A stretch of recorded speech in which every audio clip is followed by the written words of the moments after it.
12 times in our Torah, God wrote the importance of keeping the Sabbath. It's an eternal covenant between me and the nation of Israel. For those of us who make Kiddush on Friday night and on Shabbos morning, we say a few words, but not always we pay attention to what we say. We say, "V'shamru bnei Israel et ha-Shabbat." The nation of Israel observed the Sabbath. La'asot et ha-Shabbat ledorotam brit olam. To make the Sabbath for generations an eternal covenant.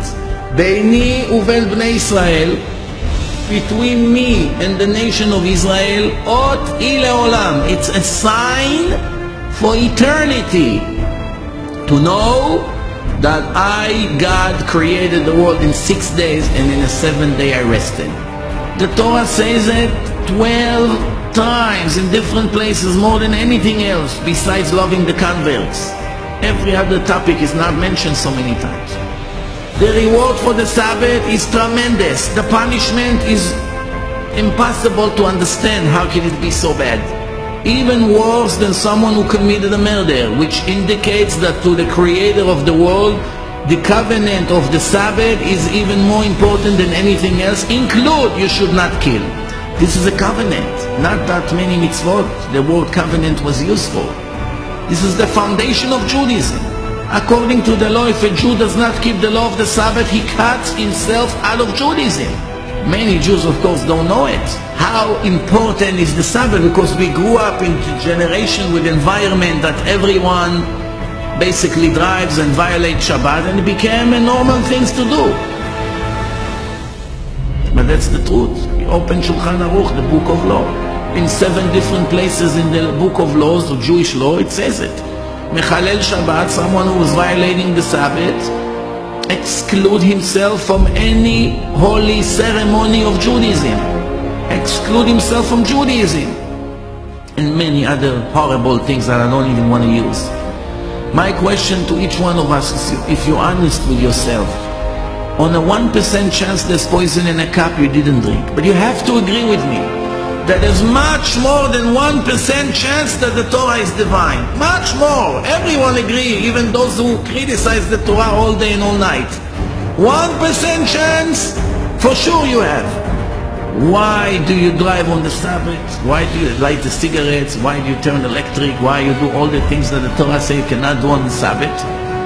Because you don't even have 1% knowledge or belief in the Torah. Nothing. There's no other way to explain it.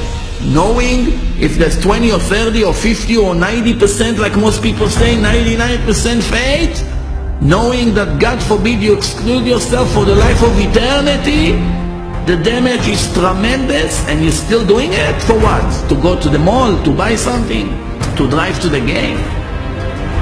The same day that God gave us the Torah 3,320 years ago until this moment, and until the end of this creation, the rule will never change, the truth will never change. God is the same God, the Torah is the same Torah, the obligation is the same obligation. We should know that according to the Jewish book of law, the Shulchan Aruch, which conclude the entire written oral Torah process of 3,000 years, it was written 500 years ago, and that's what it says in 7 different chapters and places there in the book of law. It says that a Jew that chose to violate the Sabbath and not keep it, exclude himself completely from Judaism. Since God made a covenant between him and the nation of Israel, the Torah says, you are my children, I chose you from all the nation to be mine. You cannot marry the Gentiles, you cannot behave like them, you cannot use their names. Many you should not. And how did I make you holy? Starting with this covenant of the Shabbat.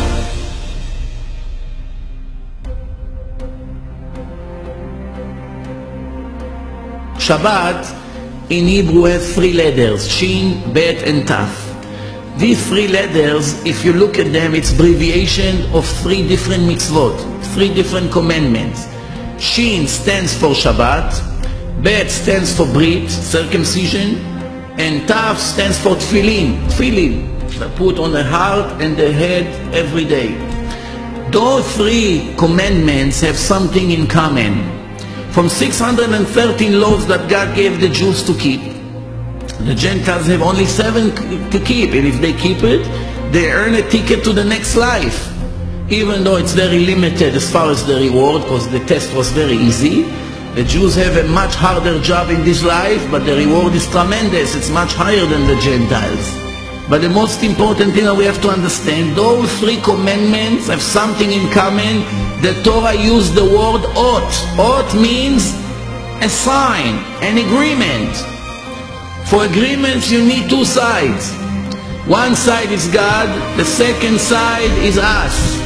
And God reaches arm to us, and what are we doing sometimes? We turn it down. We're not interested. We rather go to the mall on Shabbat or smoke cigarettes or do very foolish things sometimes. If a person would only know how much he's losing by violating these special holy days to God, he will never dare to do it in a million years, not even once.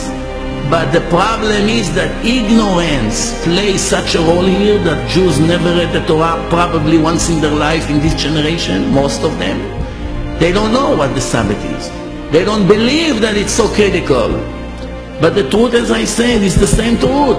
If you are not educated, you're hurting yourself.